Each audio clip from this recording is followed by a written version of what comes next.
Dutch, welcome to the show. Well, it's good to be here at Oakcrest. I've been here a lot, and I really enjoy being able to communicate with the residents. We're really glad to have you here. Sure. We know it's an election year coming up, so we wanted to have you on the show to get an opportunity to have our residents get to know you a little bit better if they don't, or hear some new information about what you've been up to in the last couple terms. Well, we have an election. We know there are a lot of issues that are out there, and I would just like to talk about really who I am, for those people that don't know me, what I've done representing the citizens of Oakcrest, Baltimore County, and the 2nd Congressional District. Mm-hmm. I really got into politics in an unusual way. I was an investigative prosecutor doing a lot of organized crime and drug work, whatever. I was coming home from work, and this was 1975, and I was driving a county police car, and I was in a very serious automobile accident where I was thrown out of the car. I was in the middle of Delaney Valley Road, and the first person on the scene, luckily for me, was a trauma nurse, and she stabilized my neck. At that time, whoever came to the scene of an accident first, Baltimore County Police, you'd go to the emergency room, state police, you would go to shock trauma. Well, the good news, there was a state police in the area. He called for the helicopter. The doctor at the scene of the accident said, "Don't put him in, he's gone." Well, they sent me to shock trauma. And when I went there, I had 47 points of blood, broken neck, back, shoulders, head injuries, serious head injuries. But I made it. I keep saying the Lord wouldn't have me and the devil wouldn't take me. But with a lot of prayers and having the best system, shock trauma really saved my life. Dr. R.A. Calley, who was a MASH doctor in the Korean War, studied trauma, and he started shock trauma. And I went to R.A. Calley and I said, "What can I do to help? You created a system that saved my life." And he said, "Run for office." And I was about 29 years old, and I ran for state senate, ran against Senator Frank Kelly, who's one of my close friends today. Unfortunately, that doesn't happen in politics a lot. No. When you run against each other. Yeah. That's a shame, but that's the way it is. Unfortunately, yeah. Right. Well, Frank and I became best friends. He ended up beating me. He became state senator, and Frank Kelly, Charlie Cawley, who used to be the chairman of MBNA, the credit card company, we formed a shock trauma board.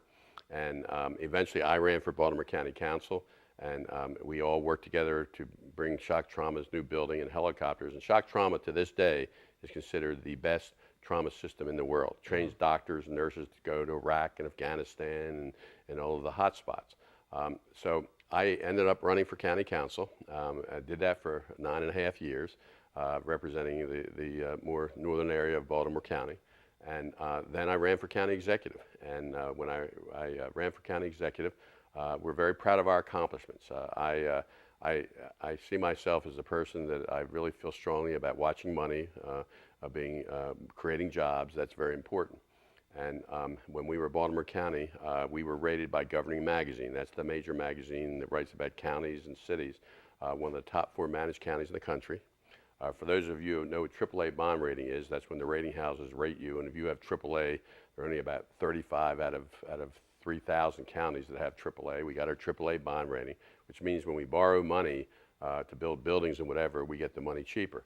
So Baltimore County really did very well under my leadership as county executive. Now, for some of our residents who may not know what necessarily goes into that AAA bond rating, what does go into that AAA bond rating? I mean, it's really nice to know that we get that money a little easier, but what really got us that rating? You have to have good fiscal management.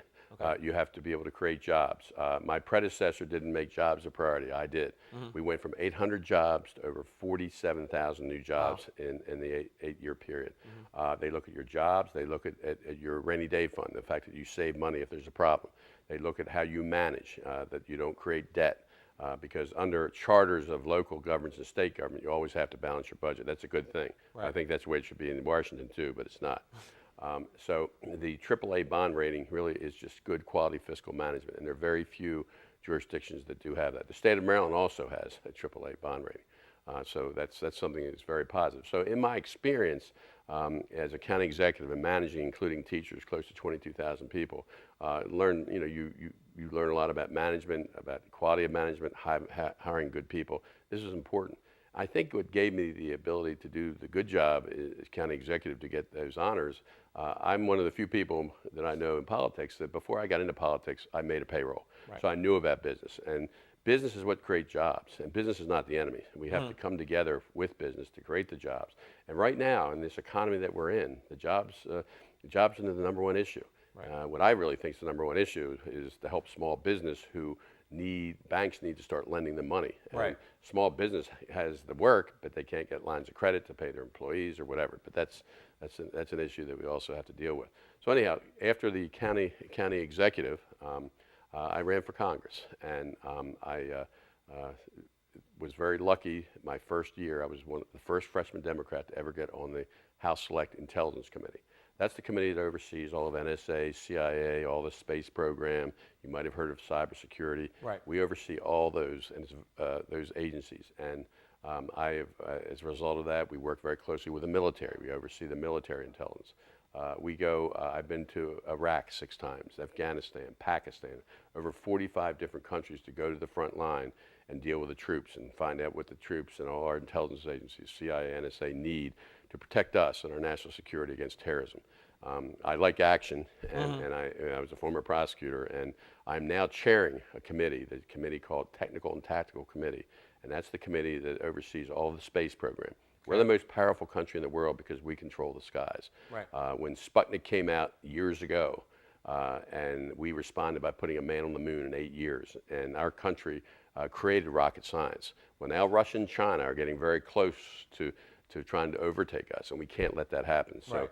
I'm chairing the committee that oversees a lot of that. And that's been a big talking point in the last couple of years with Barack Obama, because he's been talking about, you know, not doing as many manned space missions. Well, that's a very relevant point, and I don't agree with the president on that. Right. Why we became as good as we were because of our research and development, where we put a man on the moon. Right. We're working with Russia and other countries to go to the space station. That's fine, what we do there. But to continue on and to maintain the dominance in space, we need to continue to go back to the moon, to Mars, these other areas.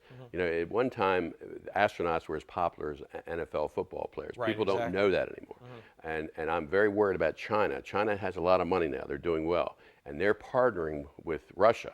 Russia is very smart. They have a lot of people like we have who know space, who can build the missiles and to build the satellites and to build the birds that go up. So I think by taking man out of space, that will hurt us in research and development.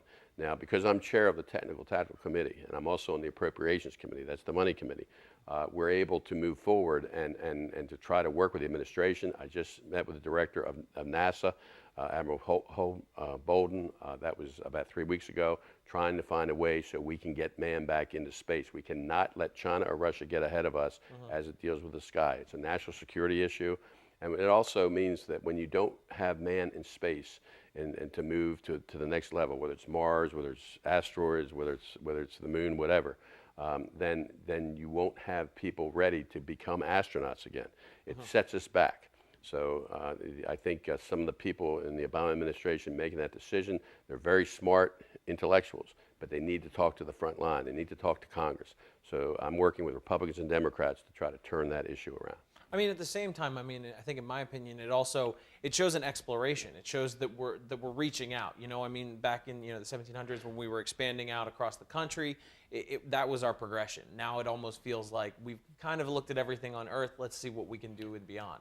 If we didn't do what we did, I mean, the GPS systems we have, all the technology, all of the information, our TV, so much comes from space.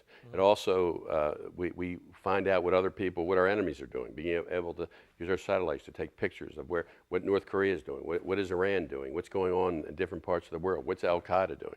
So it all comes together from a national security point of view. But we're working on it pretty hard, and I hope we can turn that around. The Intelligence Committee, in fact, I'm going to be going this August to Afghanistan and to go to the front line again to make sure that our NSA, our CIA, our military have the resources to do the job. When our troops are in harm's way, we need to support them 100%.